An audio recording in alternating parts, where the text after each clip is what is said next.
Hello Stockian, मैं Mohit Pathak, founder Stockia and thank you for watching this video. और अगर आप इस वीडियो के माध्यम से मेरे चैनल से पहली बार जुड़े हैं तो चैनल को जस्ट सब्सक्राइब कर लीजिएगा, बेल आइकन को भी दबा दीजिए ताकि नई वीडियो की नोटिफिकेशन आपको हमेशा मिलती रहे। देखिए, मार्केट अभी गिर रहा है और आपको लगता होगा कि यार मार्केट गिरने से हमें ज़्यादा लॉस हो रहा है, तो फिर हम इसमें इन्वेस्ट कर सकते हैं कि नहीं। और जो कंपनीज का रिस्क है, मतलब कि आप जो भी कंपनी लेते हो वो नीचे चली जाती है, लेकिन आपका मार्केट ऊपर जा रहा है फिर भी आपका पोर्टफोलियो नीचे जा रहा है।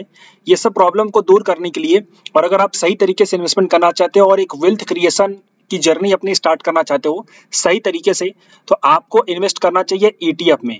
तो इस वीडियो में मैं आपको बताऊंगा ईटीएफ के बारे में, ईटीएफ क्या होता है, उसमें कैसे इन्वेस्ट करते हैं, किन किन चीजों पे हमें ध्यान देना चाहिए और कौन कौन से ईटीएफ है जो हमें इन्वेस्ट करने के लिए बेस्ट रहते हैं। ओके, तो इन पूरी चीजों पे मैं डिस्कस करूंगा और एक प्रैक्टिकल अप्रोच रहेगा, क्योंकि सही टाइम है इस पे बात करने का। और आपको एक जानकारी दे दूं, मैंने आपके लिए ईटीएफ के ऊपर बहुत सारा वीडियो ऑलरेडी बना रखा है। तो आप अगर मेरे चैनल पे आकर के ईटीएफ सर्च करेंगे, आप यहाँ पे बहुत ही डिटेल में, मतलब आपको नहीं पता है तो आप यहाँ पे जानकारी ले सकते हो। पूरा यहाँ पे मैंने समझाया हुआ है। ये थ्योरी प्लस प्रैक्टिकल दोनों पार्ट है। ये वाला जो वीडियो अभी आप देख रहे हो ये थोड़ा सा डिफरेंट है इससे, बिकॉज इस वाली वीडियो में आपसे प्रैक्टिकली बात करूंगा और कुछ मैं आपको अलग हट के बताऊंगा जो इस वीडियो में शायद नहीं बताया था। दूसरी चीज, अगर आपको कैसे बाई करना है, सेल करना है, आप अगर शेर खान के कस्टमर हो तो आप ये वीडियो देख करके बाई सेल करना सीख सकते हैं शेर खान के प्लेटफॉर्म पे। प्लस बाकी के प्लेटफॉर्म में कैसे इन्वेस्ट करते हैं वो मैं आपको इस वीडियो में बताने वाला हूँ।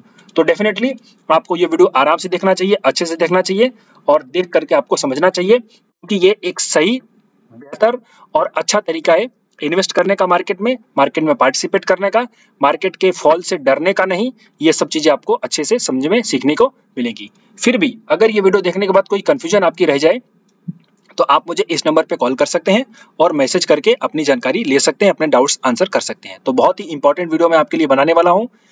इनफैक्ट आप देख रहे हो तो इसके लिए आप जो है कि अच्छे से अंडरस्टैंड करिए। सो सबसे पहले शुरू करता हूं कि ईटीएफ होता क्या है। देखो, ईटीएफ का मतलब सिंपली, आप में से जो लोगों को पता होगा उनको ठीक है, बट जिनको नहीं पता उनको बताना पड़ेगा। ईटीएफ जो होता है वो सिंपली म्यूचुअल फंड की तरह होता है। जैसे हम सब म्यूचुअल फंड में इन्वेस्ट करते हैं, म्यूचुअल फंड में हम चाहे तो लमसम इन्वेस्ट कर दें, चाहे तो एसआईपी में इन्वेस्ट कर दें, वो ठीक म्यूचुअल फंड की तरह ही होता है। यानी कि जब भी आप पैसा इन्वेस्ट करते हो किसको, जो भी म्यूचुअल फंड की कंपनी है, एएमसी जिसको हम बोलते हैं, तो जब भी एएमसी को आप पैसा देते हो तो वो आपके पैसे को शेयर बाजार में इन्वेस्ट करता है, डायरेक्टली या फिर इनडायरेक्टली, अलग अलग तरीकों से। और फिर वो आपको बताता है कि भैया आपकी इन्वेस्टमेंट की वैल्यू अभी इतनी है, ये आपका प्रॉफिट हो रहा है और ये आपका लॉस हो रहा है। तो ये हमारी म्यूचुअल फंड की जर्नी होती है। लेकिन ईटीएफ में थोड़ा सा डिफरेंट होता है। ईटीएफ में क्या होता है कि जब आप कोई ईटीएफ में इन्वेस्ट करते हो, बेसिकली ईटीएफ को बाई करते हो, तो वो आपका पैसा सेम म्यूचुअल फंड की तरह ही होता है, लेकिन वो जाता है पूरे इंडेक्स में। इंडेक्स क्या होता है आप सबको पता है, निफ्टी 50 एक इंडेक्स है, बैंक निफ्टी एक इंडेक्स है। तो ऐसे इंडेक्स में तो उसके जो भी स्टॉक होते हैं उन सब में आपका पैसा चला जाता है। मैं अभी पोर्टफोलियो भी दिखाऊंगा ताकि आपको समझ में आ सके कि ये चीज कैसे होती है, बट इसको बेसिक और सिंपल लैंग्वेज में समझाना चाहूंगा। ईटीएफ जो होता है एक म्यूचुअल फंड ही है, आप समझ लो एक म्यूचुअल फंड ही है, बहुत ज्यादा डिफरेंस नहीं है, म्यूचुअल फंड ही है। बस ये शेयर बाजार में ट्रेड होता है नॉर्मल शेयर्स की तरह। यानी कि आप शेयर बाजार में जैसे नॉर्मल शेयर खरीदते बेचते हो, वैसे ही आप इसको खरीद और बेच सकते हो। इसके लिए आपको अपने ब्रोकर के प्लेटफॉर्म की जरूरत होती है। सिंपल फंड है, इसलिए इसको एक्सचेंज ट्रेडेड फंड कहा जाता है। ओके, क्योंकि ये शेयर बाजार में ट्रेड होते हैं, मतलब नॉर्मल शेयर की तरह आप इनकी बाइंग सेलिंग कर सकते हो, इसलिए इसको एक्सचेंज ट्रेडिंग फंड कहते हैं। इसके बेनिफिट्स क्या है? बेनिफिट यह है कि सिंपली पहली बात तो ये म्यूचुअल फंड की तरह ही होते हैं, आपको म्यूचुअल फंड के जैसा ही रिटर्न देते हैं। थोड़ा सा डिफरेंस है, बस ये बात अंडरस्टैंड करिए। म्यूचुअल फंड जो होता है वो फंड मैनेजर के द्वारा एक्टिवली मैनेज किया जाता है। फंड मैनेजर डिसाइड करता है कि मैं किस कंपनी में इन्वेस्ट करूंगा, किस कंपनी में से एग्जिट करूंगा।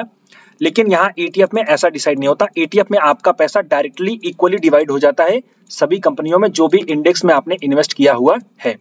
तो जैसा वो इंडेक्स परफॉर्म करेगा वैसा आपका ईटीएफ का परफॉर्मेंस रहेगा। अब देखा जाए तो ये सही भी है एक तरीके से, म्यूचुअल फंड से अच्छा भी है। हो सकता है म्यूचुअल फंड कुछ जो फंड मैनेजर है वो गलत डिसीजन ले ले तो आपके फंड की परफॉर्मेंस थोड़ी खराब हो सकती है, और ऐसा होता आया है, मैंने देखा है बहुत बार, आप लोगों ने भी देखा होगा।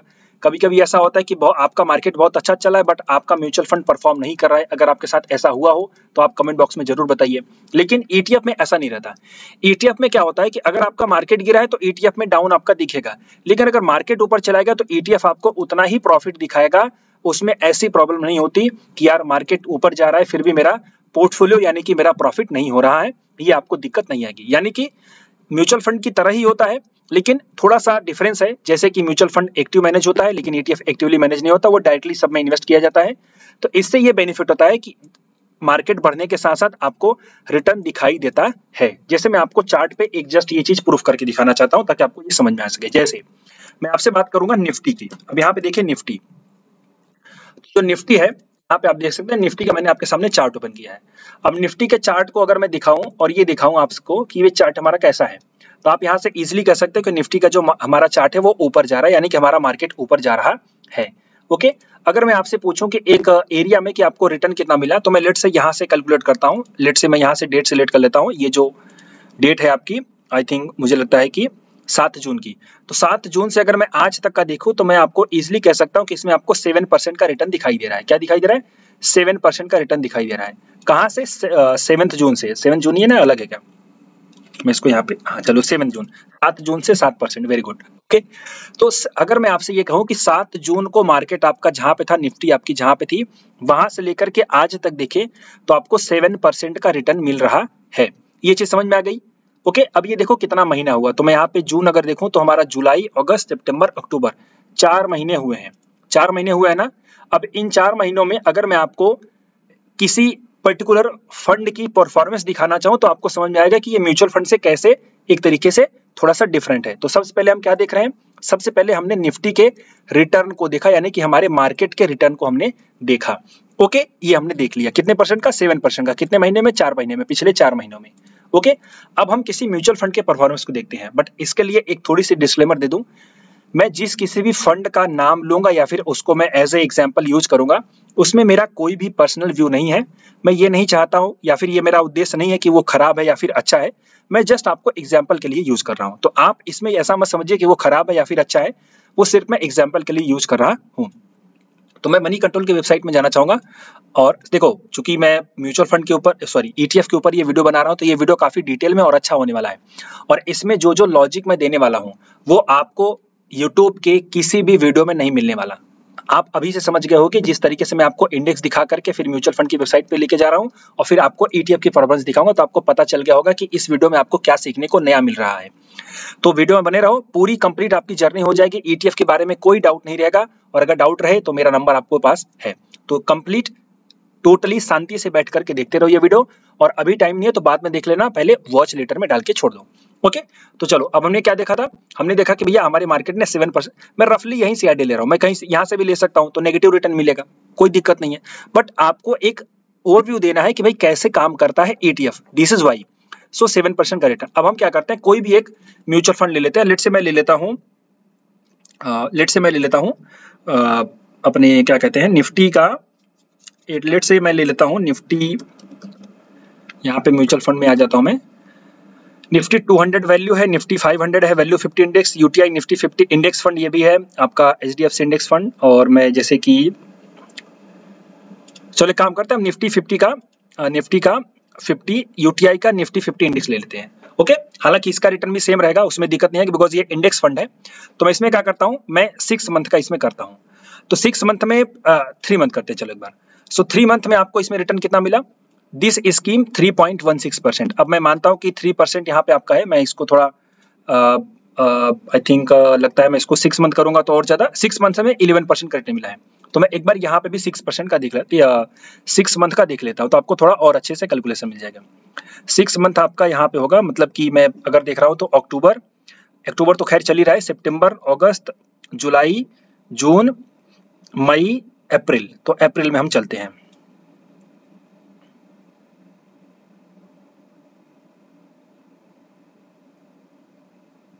ये रफली मैं आइडिया ले सकता हूं। ओके, यहाँ पे देखो तो कितने परसेंट का रिटर्न निकल के आ रहा है? 11% का, यहाँ पे देख लो। ओके, 11% का यहाँ पे रिटर्न निकल कर आ रहा है। ये हमारे इंडेक्स फंड की तरह है, जैसे जो आपका ETF होता है वो सेम इंडेक्स फंड की तरह ही होता है, म्यूचुअल फंड की तरह नहीं होता, थोड़ा सा डिफरेंट होता है। ETF थोड़ा सा अलग होता है। तो हमने क्या देखा, हमारे इंडेक्स ने अगर 11% का रिटर्न दिया है, तो हमारे इंडेक्स फंड ने, जो कि म्यूचुअल फंड होता है, उसने भी 11% का रिटर्न दिया हुआ है। अब मैं किसी म्यूचुअल फंड की बात करता हूं, क्योंकि म्यूचुअल फंड की स्कीम अलग होती है ना, उसको हम देखते हैं। तो मैं यहाँ पे लेट से ले लेता हूँ, मैं लेट से यहाँ पे ले लेता हूँ ICICI प्रूडेंशियल का, ICICI प्रूडेंशियल क्या, ब्लू चिप फंड ले लेते हैं, चलो। ओके, ब्लू चिप फंड ले लेते हैं। अब आईसीआईसीआई प्रूडेंशियल के म्यूचुअल ब्लू चिप फंड की अगर मैं लेता हूँ 6 मंथ की मैं बात करता हूँ, तो यहाँ पे आपके जो ब्लू चिप के स्टॉक है इसमें 13% का रिटर्न दिया हुआ है, तो ये फंड ने आउट परफॉर्म किया है, एक अच्छी बात है। ओके, और किसी दूसरे फंड को ले लेते हैं अगर हम, तो सिंपली दूसरे फंड को अगर मैं लेता हूँ कि let's say Aditya Birla Sun Life, Aditya Birla Sun Life flexi cap fund ले लेते हैं, चलो। ओके, एक जस्ट आइडिया ले रहा हूँ ताकि हमें एक ओवरव्यू मिल सके। फ्लेक्सी के फंड ने 18% का रिटर्न दिया है, तो यहाँ से क्या समझ में आ रहा है, ये डेफिनेटली आपके मार्केट को आउट परफॉर्म कर रहे हैं, यानी कि 18% का रिटर्न वहां पे मिला आपको, और आपके इंडेक्स फंड में 11% का रिटर्न मिला, आपके इंडेक्स ने भी 11% का रिटर्न मिला, तो यहाँ पे जो फंड मैनेजर है वो आउट परफॉर्म कर रहा है। लेकिन ये पूरी सच्चाई नहीं है, अब मैं आपको दिखाता हूं और कुछ, देखिए।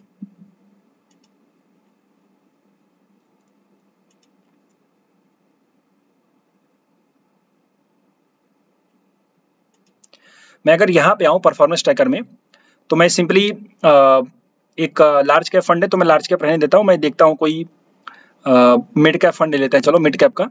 मिड कैप फंड अगर मैं ले लूँ और मिड कैप फंड में मैं यहाँ पे 6 मंथ का रिटर्न आपको दिखाऊं, सो 6 मंथ में देखा जाए तो जनरली 31% का रिटर्न यहाँ पे दिया है। बाकी में देखो आपके कुछ कुछ ऐसे हैं कि जहाँ पे आपको रिटर्न कम मिला है, तो ये आपको डिफरेंस क्या समझ में आया, डिफरेंस से समझ आया कि पर्टिकुलर म्यूचुअल फंड के हिसाब से जो आपका जो म्यूचुअल फंड का मतलब जो फंड की परफॉर्मेंस होती है वो फंड मैनेजर की वजह से डिफरेंट हो सकते हैं। यहाँ पे आप देखोगे तो कुछ में 10%, 11%, 12% का रिटर्न मिला है, और कुछ में आपको जो है कि बहुत ज्यादा रिटर्न मिला हुआ है।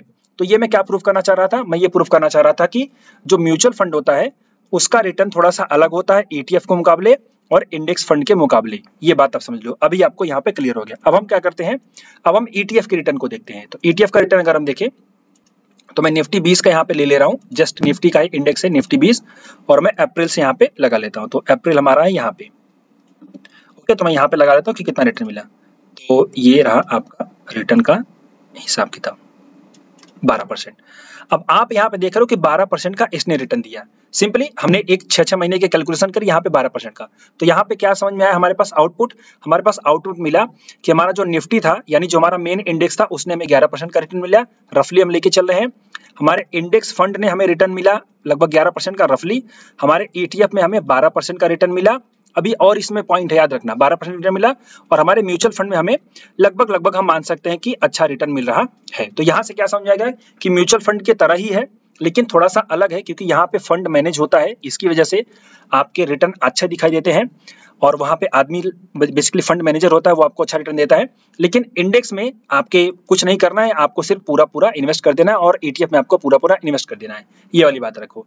लेकिन आप में से ज्यादातर लोग म्यूचुअल फंड में इन्वेस्ट नहीं करते। जो म्यूचुअल फंड में कर रहे हैं तब तो बहुत अच्छी बात है, कोई दिक्कत नहीं, लेकिन काफी लोग म्यूचुअल फंड में इन्वेस्ट नहीं करते, ओके, क्योंकि उनका डिसिप्लिन नहीं बन पाता, ये भी नोट कर लो। तो यहाँ से क्या डिफरेंस समझाया कि म्यूचुअल फंड की तरह ही होता है, लेकिन वो थोड़ा सा डिफरेंस होता है। बट अब यहाँ पे बहुत से पॉइंट है, जैसे उसकी लो कॉस्ट होती है, जो ETF होता है इसका जो कॉस्ट होता है वो लो कॉस्ट होता है, मतलब कि जो आपका म्यूचुअल फंड होता है वो लगभग 2% के से ऊपर ही उनका जो होता है असेट मैनेजमेंट फीस होता है, ओके, असेट मैनेजमेंट फीस होता है, जिसको हम एडमिनिस्ट्रेटिव चार्ज बोलते हैं, एडमिनिस्ट्रेशन चार्ज, तो 2% का होता है, वो 2% आपके म्यूचुअल फंड से कटता ही रहेगा, यह बात आप नोट कर लो। लेकिन ETF में क्या होता है, ETF में मैंने देखा है कि हार्डली 0.3% का होता है, मतलब सबसे जो हाईएस्ट है उसका भी 0.3 समथिंग का देखा है। बाकी निफ्टी 20 और ये सब का लेंगे तो 0.1%, मतलब 0.06% ऐसा समथिंग है। तो मतलब मामूली आप समझ सकते हो कॉस्ट आपकी आती है। हाँ, यहाँ पे आपको ब्रोकर का अकाउंट होता है, डीमेट अकाउंट की जरूरत पड़ती है। ये आप म्यूचुअल फंड जब भी इन्वेस्ट कर रहे हो तो उसके लिए आपको डीमेट की जरूरत नहीं है, लेकिन ETF में इन्वेस्ट करने के लिए डीमेट अकाउंट की जरूरत होती है। तो डीमेट अकाउंट का जो AMC लगता है वो आपको एक मैटर कर सकती है, बट ऐसा कोई नहीं है कि जिसके पास डीमेट नहीं हो, सभी के पास डीमेट है, AMC भर ही रहे हो तो ये मैटर नहीं कर सकता, ओके, ये पॉइंट हो गया। उसके बाद यहाँ पे आप इजीली इसको बाइंग सेलिंग कर सकते हो अपने ब्रोकर के अकाउंट से, जैसे आप शेयर बाजार में शेयर खरीदते हो, डीमेट अकाउंट में लॉगिन करके डायरेक्ट उसको परचेस कर सकते हो, ओके। तो यहाँ तक आपको क्लियर हो गया होगा। सो सिंपल फंडा रिटर्न के फॉर्मेट में देखें तो म्यूचुअल फंड अच्छा रिटर्न दे रहा है, बिकॉज देखो म्यूचुअल फंड मैनेज के लिए फंड मैनेज होता है, लेकिन वहां पे आपने देखा कि बहुत से ऐसे फंड है जो अच्छा रिटर्न दे रहे हैं, बहुत से ऐसे फंड है जो ज्यादा रिटर्न नहीं दे पा रहे हैं। तो ये रिस्क एक रहता है कि फंड मैनेजर कैसा परफॉर्म कर रहा है, प्लस फंड मैनेजर अगर अच्छा परफॉर्म नहीं करेगा तो आपका फंड का परफॉर्मेंस सही नहीं आएगा। बट ETF में आपका कोई दिक्कत नहीं, मार्केट ऊपर जा रहा है तो आपको रिटर्न मिलना ही मिलना है, ये नोट कर सकते हैं ETF में। और अब इसमें इन्वेस्ट कैसे करते हैं, तो सिंपली इसमें इन्वेस्ट करने के लिए आप जैसे डीमेट अकाउंट में लॉगिन करते हो, शेयर बाजार में शेयर की बाइंग सेलिंग करते हो, वैसे आप सिंपली उसको लॉगिन करो और बाइंग सेलिंग करो। ओके, इसके बाद अब अगर हम देखें कि जो शेर खान जैसे प्लेटफॉर्म है वो आपको SIP करने का भी सिस्टम देते हैं। तो शेर खान में मैं बता देता हूँ कि SIP कैसे करते हैं, ये बता दूं, फिर इसके बाद आगे बढ़ते हैं क्योंकि बहुत इंपॉर्टेंट चीजें अभी बाकी हैं। मैं जस्ट आपको एक नॉर्मल बता रहा हूँ। शेर खान में लॉगिन कर लोगे, मैंने लॉगिन किया है। जस्ट लॉगिन करने के बाद आप यहाँ 3 डॉट पे क्लिक करोगे। ये मैं क्या बता रहा हूँ, SIP स्टॉक स्टार्ट करना। SIP का मतलब है कि हर महीने आपका ऑटोमेटिक कट के चला जाएगा, बाई हो जाएगा, आपको वहां पे दिमाग लगाने की जरूरत नहीं है। क्या? और इसके लिए कोई ECS UCS नहीं साइन करना है, बस आपके डीमेट अकाउंट में पैसा होना चाहिए। ऑटोमेटिक वो डेट पे आपका बाई हो जाएगा ऑटोमेटिक। चाहो तो आप स्टॉक की SIP भी चालू कर सकते हो, चाहो तो ETF की भी SIP चालू कर सकते हो। तो उसके लिए क्या करना है, इन्वेस्टमेंट प्रोडक्ट पे क्लिक करना है और स्टॉक SIP पे क्लिक करना है। जब आप स्टॉक SIP पे क्लिक करोगे तो यहाँ पे आपका नाम आ जाएगा। तो आप इसको लेट से ETF कर लो। ओके, ETF हमने कर लिया। डेट आप सिलेक्ट कर लो, किस डेट पे आपको करना है। तो मैं लेट से ये कर रहा हूँ कि 24 अक्टूबर। अब ये हो सकता है कि 24 तारीख को छुट्टी हो तो 23 तारीख को ही आपका एग्जीक्यूट होगा, ये भी नोट कर लीजिए। बट अब यहाँ पे अंडरस्टैंड करते हैं कि हमने ले लिया 24 तारीख का। मंथली करना है तो मंथली कर सकते हो, डेली करना है तो डेली कर सकते हो, वीकली करना है तो वीकली कर सकते हो। मतलब कि मंथली रहेगा तो हर महीने 24 तारीख को आपका कट के चला जाएगा। पीरियड 12 महीने या फिर कितने महीने, तो आप इसको सीधे सीधे 70 महीने कर दो, मतलब कि 5 साल तक कंटिन्यू ये इन्वेस्ट करता रहेगा। अब आप अपने हिसाब से कर सकते हो, मैं तो जस्ट आपको कुछ रफली लेकर के बता रहा हूँ। ओके, जस्ट मैं थोड़ा सा बाहर आ गया, मैं इसको बता दूं। ओके, चलो 24-25 कर लेते हैं, कोई बात नहीं। मंथली 12, मैं इसको 60 कर देता हूँ, 40 कर दो, कोई बात नहीं। यहाँ पे आपका डीमेट अकाउंट नंबर है, क्वांटिटी आपको रखनी है आगे। अब यहाँ पे आप स्क्रिप्ट का नेम सर्च करोगे तो निफ्टी 20, लेट से मैं निफ्टी 20 में करना चाहता हूँ, तो निफ्टी 20 निप्पॉन इंडिया ETF, इस पे क्लिक कर दो। अब यहाँ पे आपको बाई करना है, क्वांटिटी आपकी कितनी होगी, तो आप लेट से 10 क्वांटिटी हर महीने खरीदना चाहते हो तो 10 क्वांटिटी आप कर दोगे और आप इसको क्रिएट स्टॉक SIP पे क्लिक करोगे। क्रिएट स्टॉक SIP पे क्लिक करने के बाद आप यहाँ पे कंफर्म कर दोगे तो आपका ऑर्डर चला जाएगा। अब इसमें कुछ इंपॉर्टेंट बातें आपको याद रखनी है। ये हर महीने 10 शेयर आपका बाई करेगा 25 तारीख को ऑटोमेटिक, और उसका कंफर्मेशन आपको आ जाएगा। इसके लिए ये जरूरी है कि आपके डीमेट अकाउंट में पैसा होना चाहिए 10 ETF के वैल्यू के बराबर। इसका मतलब है कि आपको हर महीने अपने डीमेट अकाउंट में पैसा रखना पड़ेगा, अदरवाइज वो ऑर्डर नहीं एग्जीक्यूट होगा। हाँ, इसके लिए कोई चार्ज वार्ज नहीं लगेगा, क्योंकि ऑर्डर एग्जीक्यूट नहीं होगा तो फंड इनसफिशिएंट बताएगा, बस, और कोई दिक्कत नहीं है। तो कोई यहाँ पे चार्जेस वार्जेस नहीं लगेंगे। तो आप ये कर सकते हो। तो आप चाहो तो किसी स्टॉक की SIP भी चालू कर सकते हो, और आप चाहो तो ETF की SIP भी चालू कर सकते हो शेर खान के प्लेटफॉर्म में। बिकॉज मैं शेर खान का सब ब्रोकर हूँ, इसलिए मैं शेर खान के लिए आपको ज्यादा हेल्प करता हूँ। बाकी और किसी ब्रोकर के बारे में भी बताने वाला हूँ, डोंट वरी अबाउट दिस, ये अंडरस्टैंड करवा सकता हूँ। ओके, तो आप शेर खान में ऐसे कर सकते हैं और इस तरीके से आपको करना चाहिए, अगर आपको फाइंड मतलब साउंड लगता है कि ये अच्छा है। ये हो गई यहाँ तक की बात। कैसे इन्वेस्ट करते हैं, तो सिंपली जैसे डीमेट अकाउंट में लॉगिन करके शेयर खरीदी बिक्री होती है, ठीक वैसे ही बाइंग सेलिंग होती है। इसके लिए कुछ डिसिप्लिन की जरूरत है। डिसिप्लिन आपकी क्या होनी चाहिए, डिसिप्लिन आपकी होनी चाहिए, आप इन्वेस्ट करोगे हर महीने सेम क्वांटिटी, और ये लॉन्ग टर्म के लिए करो। और अगर मार्केट गिर जाए तो उसको एवरेज करो। इससे ये होगा कि आपको ज्यादा यूनिट्स मिल जाएगी, मतलब ज्यादा क्वांटिटी मिल जाएगी, और फिर जब मार्केट ऊपर जाएगा तो आपको रिटर्न नॉर्मल से ज्यादा रहेगा। ओके, तो ये भी आप कर सकते हैं। और क्या स्टॉक से बेटर है, देखो स्टॉक से बेटर तो नहीं है। हमने अभी देखा, सबसे अच्छा होता है स्टॉक का इन्वेस्टमेंट। अगर आप सही तरीके से कर रहे हो तो उसमें बहुत ज्यादा रिटर्न मिलने का चांस रहता है। फिर इसके बाद आता है म्यूचुअल फंड, फिर इसके बाद आता है ETF। तो आप ETF या फिर इंडेक्स फंड ले सकते हो। तो अगर आप चाहते हो तो स्टॉक में जा सकते हो, बट सबसे अच्छा जो रिटर्न मिलेगा स्टॉक में ही मिलेगा। उसके बाद म्यूचुअल फंड, फिर ETF की बात मैं इसलिए कर रहा हूं क्योंकि ETF म्यूचुअल फंड के एक कंपैरिजन में एक अच्छा ऑल्टरनेट है। जो म्यूचुअल फंड नहीं करना चाहते उनके लिए बहुत ही सही तरीका है, आप कर सकते हो। प्लस मैं कुछ चीजें बताने वाला हूं जो आपको आगे चल के ध्यान देनी पड़ेगी। तो आप सिंपली हमेशा हर महीने इन्वेस्ट करते रहो, और ये आपका बेसिकली लॉन्ग टर्म के लिए होता है। और आप जब भी करेक्शन आएगा तो उसमें होल्ड भी करोगे, मतलब बाइंग करोगे। क्या ये स्टॉक से बेटर है? नहीं, हमेशा स्टॉक से बेटर नहीं होता कोई भी चीज, स्टॉक सबसे बेटर होता है। बट ये उनके लिए जिनको स्टॉक्स में इन्वेस्ट नहीं करना है, म्यूचुअल फंड में भी नहीं करना है, बट उनको ETF कर सकते हैं, बिकॉज वो ऐसे ही अच्छे से काम करता है। ओके, FD से अच्छा रिटर्न मिलेगा आपको, FD से अच्छा रिटर्न मिलेगा, और बिना किसी रिस्क के। मतलब रिस्क तो रहता है, जब मार्केट गिरता है तो ये नीचे आता है, बट बहुत ज्यादा रिस्क आपको नहीं देखने को मिलेगा।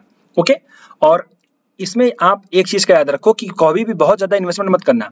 अगर आपको इन्वेस्टमेंट करना है तो आप नॉर्मल इन्वेस्ट करो, मतलब कि जैसे 4-5 हज़ार रुपये महीने का या फिर 2-3 हज़ार रुपये महीने का, मतलब पार्ट बना लो कि आपका लेट से आप 20 हज़ार रुपये महीने सेव करते हो, इन्वेस्ट करते हो, तो 20 हज़ार में से 15 हज़ार रुपये जाना चाहिए आपका, 15 हज़ार में से 10 हज़ार रुपये जाना चाहिए स्टॉक में, 5 हज़ार जाना चाहिए म्यूचुअल फंड में और 5 हज़ार जाना चाहिए ETF में। ऐसे कर सकते हो, या फिर आप चाहो तो हर महीने 2-3 हज़ार रुपये का ETF ही परचेज कर सकते हो। रीजन मैं आपको आगे नहीं बताने वाला हूँ। कुछ रूल्स हैं जो आपको फॉलो करने चाहिए। हर महीने इन्वेस्ट करो, करेक्शन में ऐड करो और हमेशा इस पे डिसिप्लिन रहो। दूसरे को देख करके डिस्ट्रैक्शन में मत आओ कि भाई कोई बोलेगा ये मत करो वो मत करो, बिल्कुल सुनने की जरूरत नहीं है। हर महीने कंटिन्यू करना है। और क्यों करना चाहिए, चलो इस पे हम बात करते हैं, वेल्थ क्रिएशन की जर्नी को समझते हैं। Okay, so let's start. अब मैं इसको बंद करूंगा और आपको चार्ट पे आकर के मेन टॉपिक समझाऊंगा। देखो, अब आपने यहां तक तो समझ लिया कि ETF जो होता है वो शेयर बाजार में शेयर की तरह बाइंग सेलिंग होती है। हम अपनी मर्जी से जितनी क्वांटिटी लेना चाहे उसकी ले सकते हैं, 1 शेयर 2 शेयर 3 शेयर, यानी 1 ETF 2 ETF 5 ETF, और हम हर महीने कंटिन्यू कर सकते हैं। क्यों करना चाहिए, आप यहाँ पे देख लो, ये निफ्टी का ETF है। ये कभी 240 हुआ करता था, कभी 220 हुआ करता था। जब जब मार्केट आपका नीचे गया तो ये भी नीचे गया, लेकिन जब जब आपका मार्केट ऊपर आया तो ये भी ऊपर चला आया है। अब मैं आपसे एक बात पूछना चाहूंगा, ये जो आप लोग फर्जी स्टॉक्स का परचेस कर लेते हो, आइडिया वोडाफोन जैसे शेयर को खरीद लेकर के आपको लगता है कि लॉन्ग टर्म में मैं पैसा बना लूंगा, करोड़पति बन जाऊंगा, ये बिल्कुल नहीं करना चाहिए। अगर आपको बिल्कुल भी नॉलेज नहीं है तो आप सिर्फ और सिर्फ ETF को परचेस करते जाओ, आपका पैसा बनेगा। आपको ये रिग्रेट नहीं होगा कि यार मैंने शेयर बाजार में पैसा लॉस कर दिया। या फिर जो लोग F&O की ट्रेडिंग करते हैं प्लेजर के लिए, उनको भी ये गिल्टी नहीं फील होगा कि यार मेरा पैसा लॉस हो गया। आपका पैसा बनेगा। यहाँ पे आप देख सकते हो प्राइस के चार्ट। और ऐसा भी मत सोचो कि ये गिरेगा, भाई मार्केट है, मार्केट के साथ ये भी गिरता है, लेकिन क्या मार्केट हमेशा नीचे ही जाएगा? आप मुझे बताओ, मार्केट कभी नीचे नहीं जाएगा ना, मार्केट तो ऊपर आ ही जाएगा। तो मार्केट के साथ ये भी ऊपर आ जाएगा, तो आपको यहाँ पे सेफ्टी मिलती है। और अगर आप नीचे और परचेस कर लोगे और फिर ऊपर जाएगा तो आपको और ज्यादा रिटर्न मिलेगा, ये भी नोट कर लो। ओके, तो ये हो गई पहली पॉइंट कि आप लोगों को जो फर्जी स्टॉक में ट्रेडिंग करते हो वो बिल्कुल बंद कर देना चाहिए। आप डिसिप्लिन फॉलो करो कि हर महीने 2,000 रुपए इन्वेस्ट कर सकते हो, हर महीने 3,000 रुपए इन्वेस्ट कर सकते हो। जो भी ETF आपको सही लगता है उसको आप हर महीने परचेस करना शुरू कर दो। ओके, अब कितने ETF है इसके बारे में बात करता हूं। तो बहुत से ETF है, बट मैंने जो सबसे फेमस, सबसे सही और सबसे अच्छे हैं उनके बारे में आपको कुछ जानकारी दे रहा हूं। फिर से डिस्क्लोजर यह है कि ये कोई इन्वेस्टमेंट की एडवाइजर या फिर रिकमेंडेशन नहीं है। आप अपनी एनालिसिस करना, देन उसकी बात करना, क्योंकि मैं एजुकेशनल पर्पस के लिए बना रहा हूं। फिर हम देखेंगे कि कैसा रिटर्न मिल सकता है। तो अब सिंपली क्या कर सकते हैं, जैसे निफ्टी 20, तो ये निफ्टी को ट्रैक करता है, मतलब निफ्टी के हिसाब से आपको यहाँ पे रिटर्न मिलेगा। जूनियर 20 यानी कि निफ्टी के नेक्स्ट 50, यानी कि जो अगले 50 निफ्टी वाले स्टॉक है वहां पे आपको उसको ये ट्रैक करता है। बैंक 20 बैंकिंग शेयर को ट्रेड करता है। गोल्ड 20 गोल्ड में इन्वेस्टमेंट को ट्रैक करता है, यानी गोल्ड का आपका के हिसाब से आपको रिटर्न मिलेगा। ओके, IT 20 IT सेक्टर के ETF का है, और ये मैंने आपको बताया था 29 रुपए पे इन्वेस्ट करवाया था, 29 रुपीज पे, और मैंने कंटिन्यू वहां से इन्वेस्टमेंट करता है। अभी देखो 45 है, सो 29 से 45 मतलब कितना अच्छा रिटर्न मिल रहा है। मुझे इस फॉल की जरा सी भी टेंशन नहीं है, बिकॉज मैं अभी भी प्रॉफिट में ही हूँ। भाई मैंने 29 रुपए पे खरीदा है, मेरी एवरेज प्राइस लगभग 30-32 रुपए होगी, 45 रुपए चल रहा है, तो मुझे क्या टेंशन है, मैं और खरीद लूंगा। समझ रहे हो, ये बात समझो। फार्मा 20 यानी फार्मा के इंडेक्स को ट्रैक करता है। FMCG ETF यानी FMCG सेक्टर को ट्रैक करता है। कंज्यूमर 20 कंज्यूमर सेक्टर को ट्रैक करता है। MON मोतीलाल ओसवाल नेस्डेक 100, कुछ लोगों को अमेरिका में इन्वेस्ट करने का चस्का रहता है। अगर वो अमेरिका में इन्वेस्टमेंट करना चाहते हैं नेस्डेक में, वो नेस्डेक यानी MON 100 को इन्वेस्ट कर सकते हैं। तो अमेरिका का जो नेस्डेक इंडेक्स है उसको ये ट्रैक करता है और उसके हिसाब से आपको रिटर्न मिलेगा। ये सबसे बेस्ट ETF मुझे दिखाई दी है अभी तक के हिसाब से, और इनमें से काफी में मेरी इन्वेस्टमेंट कंटिन्यू चल रही है, तो ये एक डिस्क्लोजर भी नोट कर लीजिए। ओके, अब इसमें इन्वेस्ट क्यों करना चाहिए। देखो, क्या आपको लगता है कि निफ्टी कभी नीचे जाएगी? हाँ, नीचे जा सकती है, लेकिन हमेशा के लिए नीचे नहीं जाएगी, बाद में ऊपर आ जाएगी। ओके, तो यहाँ पे आपका सेफ्टी मिल गया। IT इंफॉर्मेशन टेक्नोलॉजी आपको लगता है कि इसमें ग्रोथ नहीं आएगी? बिल्कुल ग्रोथ आएगी, तो आप यहाँ पे इन्वेस्ट कर सकते हो। देखो, पर्टिकुलर किसी स्टॉक में इन्वेस्ट करोगे तो वहां पर रिस्क है। पता चला आपने कोई स्टॉक ले लिया, वो नीचे चला जा सकता है, लेकिन अगर आपने इंडेक्स को ही खरीद लिया है तो फिर आपको रिस्क किस बात का है? वो थोड़ा सा नीचे जाएगा लेकिन बाद में ऊपर आ जाएगा। तो यहाँ पे जो स्टॉक स्पेसिफिक आपका रिस्क होता है वो खत्म हो जाता है। ओके, जैसे कि आप शेयर खरीद लेते हो और फिर वो नीचे चला जाता है, तो वो रिस्क आपका खत्म हो जाता है। फार्मा 20, कभी भी आपको लगता है कि फार्मा सेक्टर, मतलब भारत में जितनी आबादी है, जितनी बीमारी फैलने वाली है, आपको लगता है इसमें कभी नुकसान होगा? नेवर। एफएमसीजी खाने पीने की चीजें, कंज्यूमर जो हम कंज्यूम करते हैं, और मेरी सबसे ज्यादा इन्वेस्टमेंट इसी में है, ये भी डिस्क्लोज करके आपको बता दे रहा हूँ। मेरी सबसे ज्यादा इन्वेस्टमेंट जो है वो कंज्यूमर बिजनेस में ही है। कंज्यूमर में बहुत कुछ आता है। आप एयरटेल का मोबाइल नेटवर्क यूज करते हो, एयरटेल कंज्यूम कर रहे हो, ओके। तो एक कंजम्पशन का साइकिल है यहाँ पे। तो कंजम्पशन MON 100 इसमें मैं अभी नहीं कर रहा हूँ, बट मैं करने का सोच रहा हूँ, इलेक्शन हो जाए उसके बाद यूएस वाले, फिर इसके बाद। तो MON 100 अमेरिका के मार्केट में आप इन्वेस्टमेंट कर सकते हो, ओके। तो यहाँ से आप बेनिफिट समझ सकते हो, इसके बेनिफिट। अब हम बात करते हैं, अगर हम डिसिप्लिन के साथ इन्वेस्ट करते रहें तो हमें कैसा रिटर्न मिलने की पॉसिबिलिटी रहती है, और हमें कैसा रिटर्न मिल सकता है। तो सबसे पहले मैं आपको बताऊं, फिर से वही चीज, जो आप लोग पर्टिकुलर किसी स्टॉक में इन्वेस्ट करते हो, चस्का आपका लगा रहता है स्टॉक खरीदने का, तो वहां पर रिस्क आपको होता है क्या? एक से एक देखो, मैं एक बात पूछना चाहता हूँ, ईमानदारी से अपने अपने अपने दिल पे हाथ रख के बोलो कि जो फर्जी ट्रेडिंग करते हो, फर्जी जो ट्रेडिंग करते हो, कभी ये शेयर खरीद लिया, कभी वो शेयर खरीद लिया, स्टॉप लॉस हो गया, निकल गया, गिर गया तो होल्ड कर लिया, इन्वेस्टर बन गए, क्या उससे पैसा बना? नहीं बना ना। तो क्यों ऐसा फालतू का काम कर रहे हो? डिसिप्लिन फॉलो करो ना। कम पैसा बनेगा लेकिन पैसा तो बनेगा ना। एटलीस्ट जो पैसा चला गया, जो दोबारा कभी नहीं आने वाला, वो आपके पास रहेगा, और प्लस आपको रिटर्न भी मिलेगा। तो आप डिसिप्लिन फॉलो करो, ओके। अब मैं आपको बताना चाहता हूँ, अगर आप कंटिन्यू इन्वेस्ट कर रहे हो तो आपको कैसा एक रिटर्न मिलने की पॉसिबिलिटी रहती है। तो यहाँ पे मैं investing.com का यूज कर रहा हूँ, उसके प्लेटफॉर्म का। तो मैं यहाँ पे सिंपली क्या करूंगा, मैं सिर्फ निफ्टी 20 के बारे में आपको बताऊंगा। निफ्टी 20 फिर आप अपने हिसाब से ऐसे कैलकुलेट कर लेना, ओके, अलग अलग करके। निफ्टी 20 पे आपको सिलेक्ट कर लेना है। उसके बाद यहाँ पे हिस्टोरिकल डेटा पे जाना है। हिस्टोरिकल डेटा पे जाने के बाद मैं सिंपली क्या करूंगा, मैं यहाँ से हिस्टोरिकल डेटा पे क्लिक करूंगा, ओके, आगे, और यहाँ पे मैं मंथली कर लूंगा। मंथली का मतलब है कि अगर आप एवरी मंथ की क्लोजिंग, यहाँ पे तो खैर लास्ट डेट की क्लोजिंग होगी, मतलब 1 तारीख है। सो एवरी मंथ अगर आप 1 तारीख को इन्वेस्ट करते हो, वो शेयर खरीद लेते हो, एक एक शेयर खरीद लेते हो, मतलब एक एक ETF खरीद लेते हो, तो आपको कैसा रिटर्न मिलेगा। तो मैं पिछले 2 साल, 1 साल या फिर 3 साल का लिए हिसाब से निकाल देता हूं। तो मैं पिछले 1 साल का भी मैं दिखाऊं, तो पिछले 1 साल का आपका शुरू होगा 2023 अभी चल रहा है अक्टूबर, तो अक्टूबर से ले लेते हैं। तो अक्टूबर 1, चलो यहाँ पे 1 अक्टूबर 2024 और यहाँ पे है 1 अक्टूबर 2023। अगर हम पिछले 1 साल से हर महीने ETF परचेज करते, एक एक शेयर भी परचेज करते, तो हमारा क्या इन्वेस्टमेंट होता और कैसे में रिटर्न मिलता, इसको आप समझ लो, ओके। ये बहुत ही सिंपल और सही तरीका है, आसान तरीका, आप इसको अंडरस्टैंड कर सकते हो। फिर इसके बाद मैं आपको एक सीक्रेट बताऊंगा कि इसमें कैसे इन्वेस्ट करके बड़ा पैसा बना सकते हो, ओके। तो यहाँ पे अंडरस्टैंड करिए। तो अगर मैं देखूं तो यहाँ पे आप हर महीने अगर परचेस करते हो, तो यहाँ पे आपकी जो एवरेज प्राइस आएगी वो आएगी 253 की, यानी कि 253 की आपकी एवरेज प्राइस आएगी। क्यों? क्योंकि आप किसी दिन ऊपर करोगे, किसी दिन नीचे करोगे, किसी महीने ऊपर, किसी दिन नीचे, ऐसे। तो जो एवरेज प्राइस निकल के आएगी आपकी 253 की निकल करके आएगी। और 1 साल से कितना रिटर्न मिला? 1 साल से जो रिटर्न मिला वो पिछले 1 साल में जो इंडेक्स ने रिटर्न दिया वो 29% का दिया है। 29% मतलब कि यहां से लेकर के आज तक की, तो डायरेक्ट आज तक की क्लोजिंग।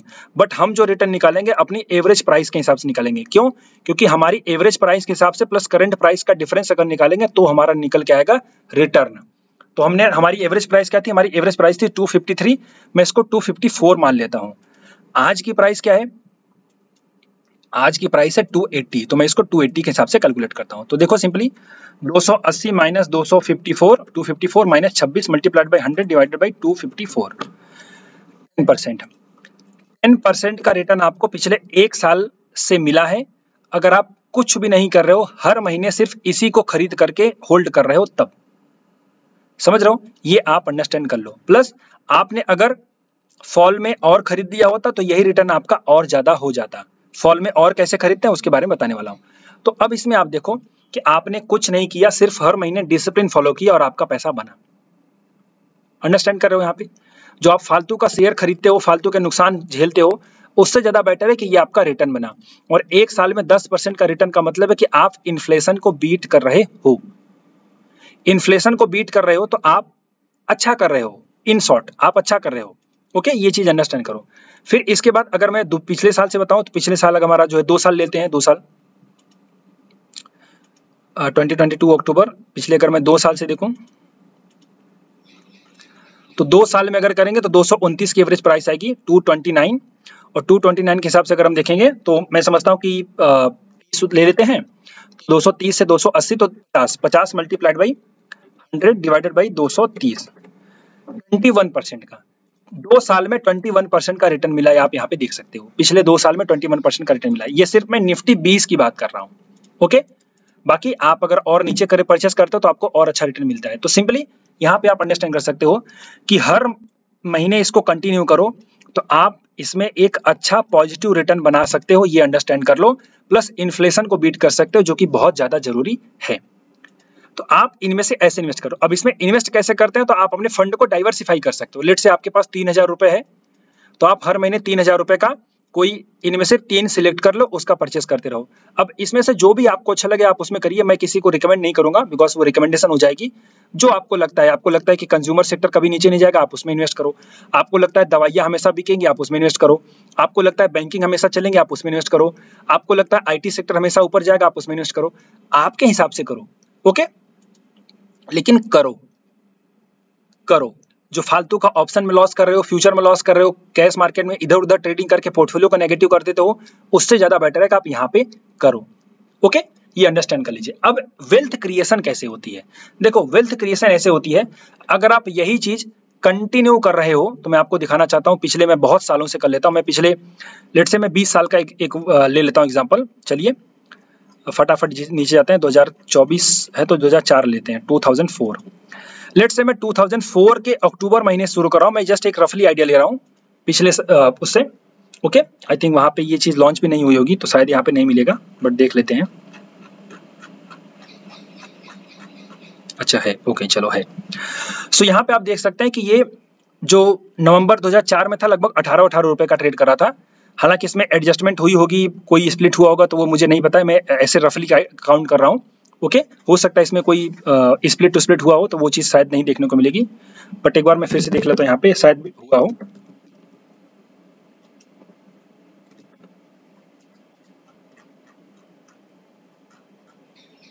यहाँ पे हुआ है 10:1 का स्प्लिट हुआ है। ओके, तो 10:1 का यहाँ पे स्प्लिट हुआ है, तो इस वजह से आपको ये थोड़ा जो है कि अलग तरीके से दिखेगा, बट कोई डिफरेंस नहीं है। मुझे लगता है कि यहाँ पे वो चीजें एडजस्ट हुई होंगी, स्प्लिट में एडजस्ट हुई होंगी। ओके, तो ये भी अंडरस्टैंड कर लीजिए। मैं रफली यहीं से काउंट कर लेता हूँ, आपको एक आइडिया मिल जाएगा। तो सिंपली क्या करते हैं, हम पिछले 20 साल का अगर करें तो यहाँ पे मैं देख रहा हूँ सिंपली एवरेज हमारी प्राइस आएगी 94 की। 94 की हमारी एवरेज प्राइस आएगी, और जो अभी का वैल्यू है वो है 280 हमने देखा है। तो मैं इसको रफली निकालता हूँ हमारा कितना परसेंट का रिटर्न बना। सो 80 minus 90, 190 multiplied by 100 divided by 90, 211%। अगर हम पिछले 20 सालों से कंटिन्यू हर महीने SIP करते हुए आ रहे हैं तो 211% का रिटर्न हमारा बन रहा है। ये आप समझ पा रहे हो, 211% का रिटर्न आपका निकल करके आ रहा है। अब इसमें वेल्थ क्रिएशन कैसे होती है, वेल्थ क्रिएशन ऐसे होती है, मान लो कि 90 के एवरेज से 280 के रेट पर आपको जो रिटर्न मिल रहा है वो मिल रहा है 211% का, और अभी के हिसाब से आपके पास ये कलेक्ट हो गया है टोटल 1 करोड़। मान लो 1 करोड़ का आपका कलेक्शन हो गया है टोटल। लेट से कि आप इतना अच्छा करो कि आपका 1 करोड़ का कलेक्शन हो गया है। अब सोचो अगर ये 280 से ये 380 हो गया, 380 हो गया, तो डायरेक्ट आपका जंप कितने का आएगा, आप मुझे बताओ। डायरेक्ट आपका जंप कितने का आएगा, आपका डायरेक्ट जंप आएगा, जस्ट यहाँ पे फिर से कैलकुलेट कर लो, 380 माइनस 90 तक आपका एवरेज प्राइस लगभग 100 रहेगा। 100 रहेगा आपका, मैं मान लेता हूँ 280 मल्टीप्लाइड बाई 100 डिवाइडेड बाई 100, 280% का आपका रिटर्न मिला। कितने का जंप आया, हमने 211 देखा था, अभी 80 मतलब कि 70% का जंप आया। मतलब ये 1 करोड़ आपका 1 करोड़ 70 लाख हो जाएगा। तो आप समझ पा रहे हो ये वेल्थ की जो कंपाउंडिंग की पावर है। मतलब कि अगर आपका रिटर्न यहां से सिर्फ 70% बना तो उस 70% में आपकी जो कैपिटल है वो सीधे सीधे मोस्ट ऑफ डबल हो जाएगी।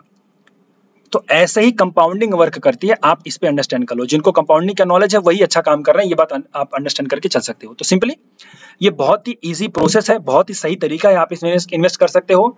और आपको भरोसा करना पड़ेगा कि मार्केट कभी नीचे नहीं जाएगा, थोड़ा बहुत नीचे ऊपर जाएगा तो आपको इन्वेस्ट कर लेना है, और ज्यादा मार्केट वापस ऊपर ही आ ही जाता है। हाँ, मैं आपको ये बता दूं, ऐसा नहीं है कि ये सबसे बेस्ट है, इससे अच्छे म्यूचुअल फंड होते हैं और उससे भी अच्छे होते हैं आपके स्टॉक्स, लेकिन स्टॉक्स में आपका रिस्क रहता है, आपको नहीं पता है, नॉलेज नहीं होता, तो ये बात आप ध्यान दे सकते हो। म्यूचुअल फंड में आप लोग शायद नहीं कर पाते हो, तो वहां पे भी रिस्क रहता है।